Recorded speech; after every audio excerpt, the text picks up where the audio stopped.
менин желегиме тийбе. Ассаламу алейкум, урматтуу кыргыз элим. Бүгүн сиздер менен Токтогул шаардык кеңешинин депутаты Болот Дүйшүналиев. Урматтуу кыргызстандыктар, өзүңүздөр көрүп тургандай, желек боюнча Кыргызстанда аябай чоң талкуу болуп атат. Бирок Токтогул районунан чыккан жогорку кеңештеги депутат Кундуз Сулайманов бул боюнча элдин пикирин эске албай, элдин маселесин көтөрүп, бир дагы ооз ача албай койду. Ошондуктан мен өзүмдүн атуулдук парзымды жана сиздерге кыска бир аз тариздеп бергим келип турат. Урматтуу кыргызстандыктар, желек жөн алмашкан жок. Бунун саясий жүрүшү бар.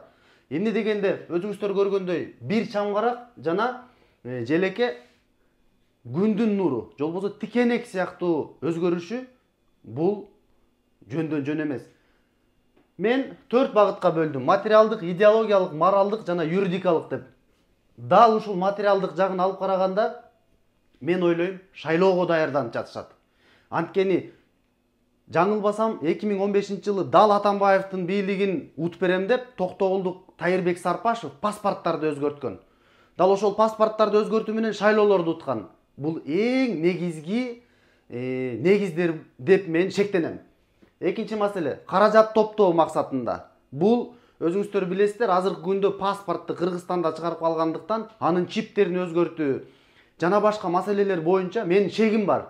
Демек, каражат топтоо, шайлоого даярдануу, бюджетти толтуруунун бир булагы жана элди тоноонун бир булагы деп мен эсептейм. Ошондуктан кийинки маселе мына эл аралык уюмдарга, эл аралык ууруларга бул чоң коркунуч, кыргыз элине коркунуч жаратылат. Анткени билесиздер, дал ошондой паспорттар менен ар кандай террористтик уюмдар Кыргызстандын паспортун алууга мүмкүн болгон.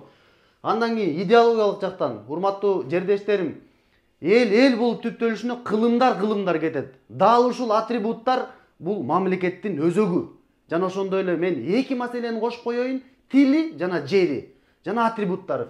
Ошондуктан мамлекеттин атрибуттарын өзгөртүү бул коркунучтуу. Улуттун мааниси жана дареги жоголуп атат. Идеологиялык жактан да утулууга баратабыз. Парламенттин төрагасы Нурлан Шакиев Бишкек шаарындагы 4 райондун атын өзгөртө албай койду. Кыргыз тилин даңктап көтөрөм деп, бирок Орус Федерациясынын Госдуманын бир нече депутаттарынан коркуп өзгөртө албай койду. Дал ошондой көйгөйлөрдөн кийин мен ойлойм, моралдык жактан дагы бул депутаттардын, жана Шакиев жана жогорку кеңештин депутаттары президент баш болуп моралдык укугу жок деп эсептейм. Андан кийин президент өзү интервью берип жатып, бир адамдын көз карашы үчүн желекти өзгөртүп атам дейт.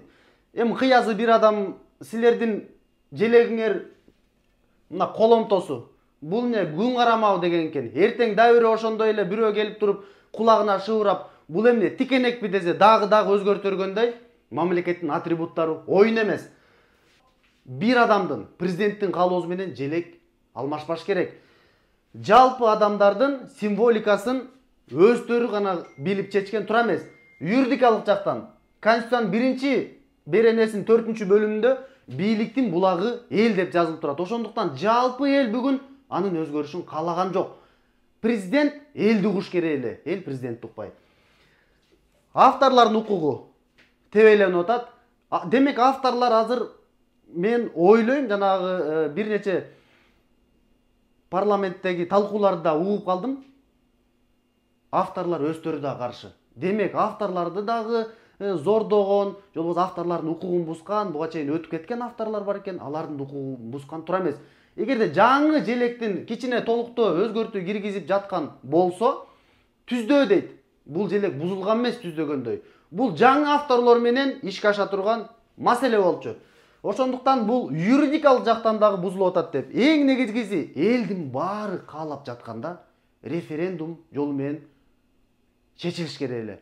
Достор, сиздерге бүгүн желек боюнча кыска айтып өттүм. Эгерде сиздердин оюңуздар болсо, комментарийга калтырыңыздар, талкуу кылайлы.